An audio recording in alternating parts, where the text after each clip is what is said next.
कल हमने आपसे एक सवाल किया था कि अगर भारत में चुनाव हो और चुनाव में आपके सामने दो प्रतिद्वंदी हों, आपके सामने एक शख्स डॉक्टर है उम्मीदवार के तौर पर और एक मिठाई वाला है, और मिठाई वाला आपसे यह वादा करे कि वह आपको कुछ भी खाने की छूट देगा और डॉक्टर आपसे यह कहे कि आपको कड़वी गोली खानी पड़ेगी स्वस्थ रहने के लिए।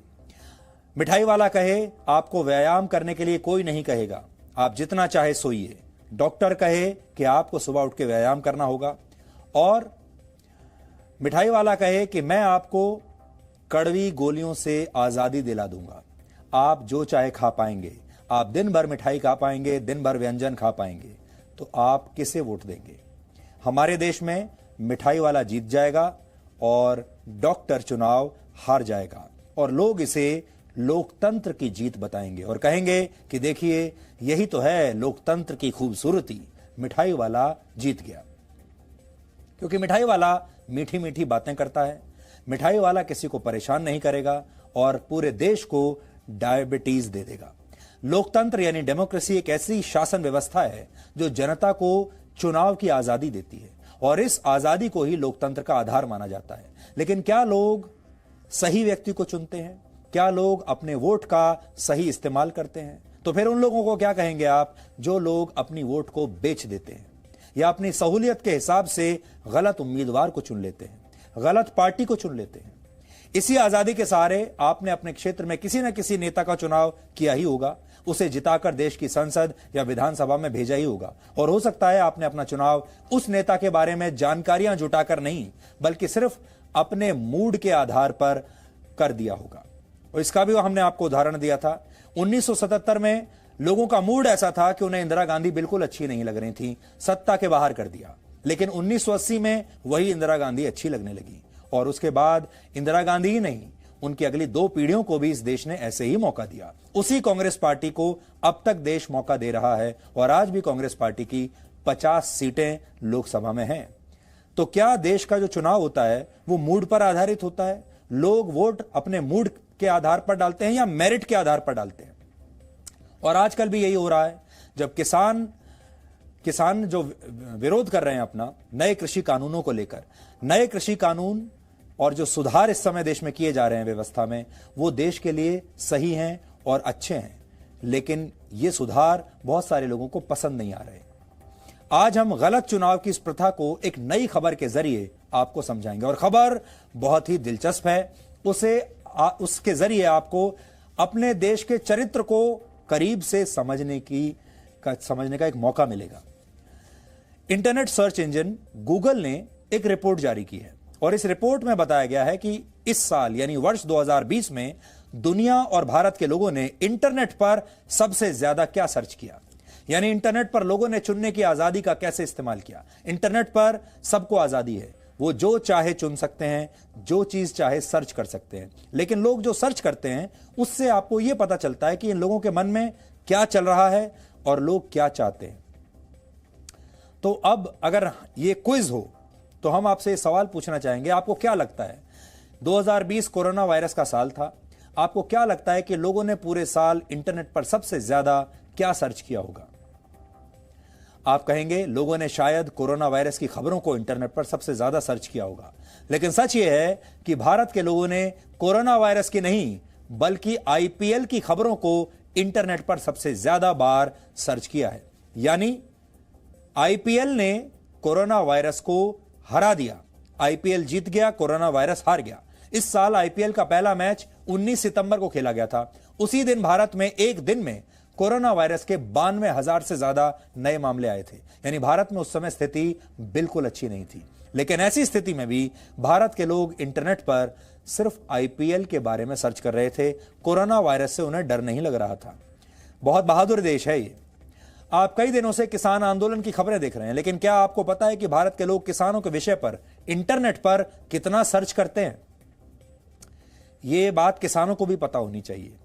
वर्ष 2020 में लोगों ने प्रधानमंत्री किसान योजना से ज्यादा आईपीएल और अमेरिका के राष्ट्रपति चुनाव के बारे में इंटरनेट पर सर्च किया। दिल्ली में इसी वर्ष फरवरी महीने में नए नागरिकता कानून के खिलाफ हुए प्रदर्शनों के दौरान दंगे भड़क गए थे। आपको लग रहा होगा इस विषय के बारे में तो लोगों ने इंटरनेट पर दिन रात पढ़ा होगा, लेकिन आप हैरान रह जाएंगे कि इससे ज्यादा लोगों ने व्हाट इज विनोद सर्च किया था। विनोद सोशल मीडिया पर काफी वायरल हुआ था। यह एक मीम था, यानी भारत के लोगों ने कानून व्यवस्था से ज्यादा एक मनोरंजक मीम को समझने में ज्यादा समय बिताया। इसी तरह देश के लोग कोरोना वायरस से बचने की विधि ढूंढने की बजाय इंटरनेट पर घर में पनीर की सब्जी कैसे बनाई जाए यह विधि ढूंढ रहे थे। यानी यहां भी कोरोना वायरस पनीर से पिट गया। हम आपको कुछ और बातें यहां बताना चाहते हैं। हमारे देश में इस साल इंटरनेट पर how to prevent corona virus से ज्यादा how to make dalgona coffee यह सर्च किया गया।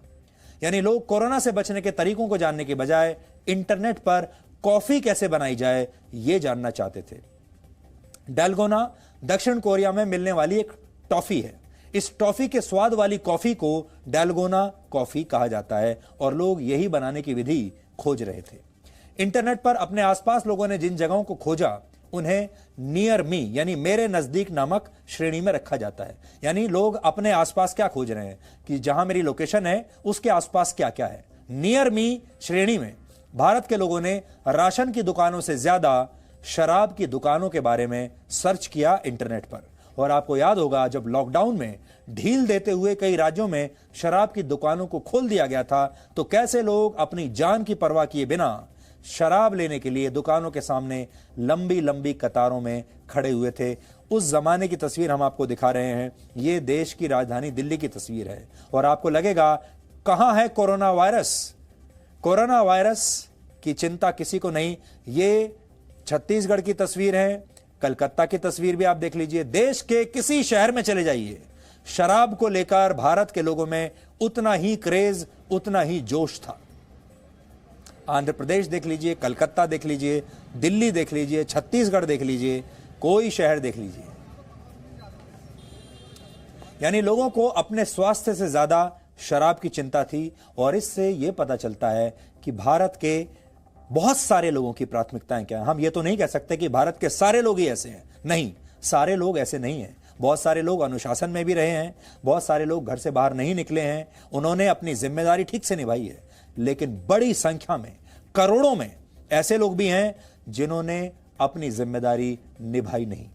गूगल ट्रेंड्स के मुताबिक फिल्मों की श्रेणी में सबसे ऊपर रही दिल बेचारा। यह सुशांत सिंह राजपूत की आखिरी फिल्म थी जो उनके निधन के बाद ओटीटी प्लेटफॉर्म पर रिलीज हुई थी। और दुनिया की बात करें तो इस रिपोर्ट में कोरोना वायरस के बारे में लोगों ने सबसे ज्यादा सर्च किया। यानी दुनिया में सबसे ज्यादा सर्च तो कोरोना वायरस के बारे में ही हुआ है। लेकिन भारत में यह ट्रेंड अलग था।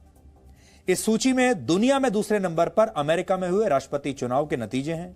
तीसरे नंबर पर American basketball player Kobe Bryant हैं और इसी वर्ष एक विमान हादसे में उनका निधन हो गया था, तब उनके बारे में बहुत सर्च किया गया था। और दुनिया भर के टॉप ट्रेंड्स में सुशांत सिंह राजपूत का भी नाम है जिनकी इस वर्ष मौत हो गई थी। तब ऐसा लगा था कि कम से कम सोशल मीडिया पर तो लोगों ने सुशांत को न्याय दिलाने का सही चुनाव किया है। लेकिन कुछ दिन के बाद लोगों का मूड बदल गया और लोगों ने सुशांत सिंह राजपूत को भुला दिया और देश में दूसरे मुद्दे हावी होने लगे। इसलिए हम बार बार आज ये कह रहे हैं कि चुनाव करना, चुनाव में वोट देना एक स्किल यानी कौशल है और इस कौशल के बिना किसी देश के लोगों से सही चुनाव की उम्मीद नहीं की जा सकती।